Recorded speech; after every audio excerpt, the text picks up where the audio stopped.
ভাই, কখনো ভেবে দেখেছ একজন মানুষ শুধু পাপের নেশায় ডুবে থাকলে তার শেষ কি হয়? আজ আমরা দেখব এক পাপী ব্যক্তির করুণ পরিণতি, যে দুনিয়ায় সব কিছু পায় কিন্তু আখিরাতে চরম শাস্তি ভোগ করে। আপনারা দেখছেন কবরের আজাব ইউটিউব চ্যানেল। আজকের আলোচনার বিষয় এক পাপী ব্যক্তির করুণ পরিণতি। দুনিয়ার মোহে পাপী মানুষ। এক ব্যক্তি ছিল, নাম তার করিম। দুনিয়ার চকচকে জীবনে সে মুগ্ধ। সম্পদ, খ্যাতি, বন্ধুবান্ধব সবই তার কাছে আনন্দের উৎস, কিন্তু অন্তরে ছিল শুধুই পাপ। নামাজ ত্যাগ করত, হারাম কামনা করত, মিথ্যা বলত, অন্যের হক খেত। যতবার আল্লাহ তাকে নসিহা পাঠালেন ততবার সে হাসল আর বলল, পরের দিন তাওবা করব, এখন উপভোগ করি। পাপ তার হৃদয় কালো করে দিল। কোরআনের আয়াত, হাদিস সব তার কাছে বোঝা। দুনিয়ার আনন্দেই সে হারিয়ে গেল। হঠাৎ মৃত্যু। এক রাত সে বন্ধুদের সঙ্গে পানে পানাহে মেতেছিল।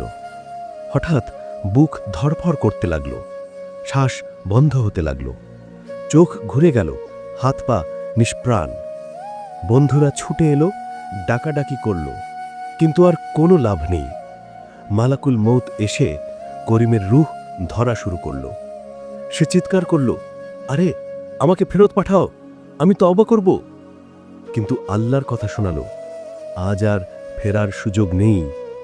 কবরস্থলে নামানো হলো। অন্ধকার, স্যাঁতস্যাঁতে, একাকী।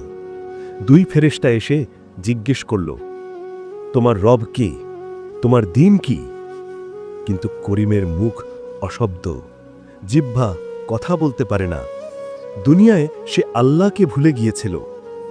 কবর সংকুচিত হতে লাগল, হাড়গুলো চাপা পড়ল, চিৎকার কান্না কেউ শুনল না।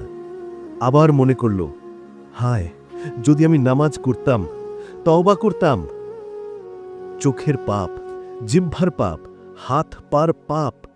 চোখ দিয়ে হারাম দেখেছে, জিহ্বা দিয়ে মিথ্যা ও অশ্লীল কথা বলেছে, হাত দিয়ে অন্যের হক খেয়েছে। আজ সেই পাপের ফল। চোখ গলে গেছে, জিহ্বা পুড়েছে, তার দেহ জ্বলছে। পাপই তার শাস্তির কারণ। দুনিয়ার যত সম্পদ শেষে কিছুই কাজে আসে না। দুনিয়ার সম্পদ, বন্ধু, মান সব কবরের বাইরে।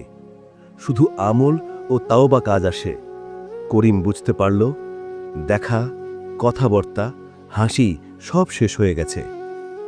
রাসূল সাল্লাল্লাহু আলাইহি ওয়াসাল্লাম বলেছেন, কবর একজনের জন্য জান্নাত আর অন্যের জন্য জাহান্নামের গর্ত। ভাই ও বোনেরা, আজকের সতর্ক বার্তা এখানেই শেষ করছি। আল্লাহ আমাদের সবাইকে পাপ থেকে বাঁচান এবং সত্যিকার তাওবার তৌফিক দিন। আমিন। প্রিয় ভাই ও বোনেরা, আজ আমরা এখানেই শেষ করছি। আল্লাহ আমাদের সবাইকে হেদায়েত দান করুন। ভুল হলে ক্ষমা করে দেবেন। আপনাদের দোয়া এবং ভালোবাসা সব সময় কাম্য। আসসালামু আলাইকুম ওয়া রাহমাতুল্লাহ।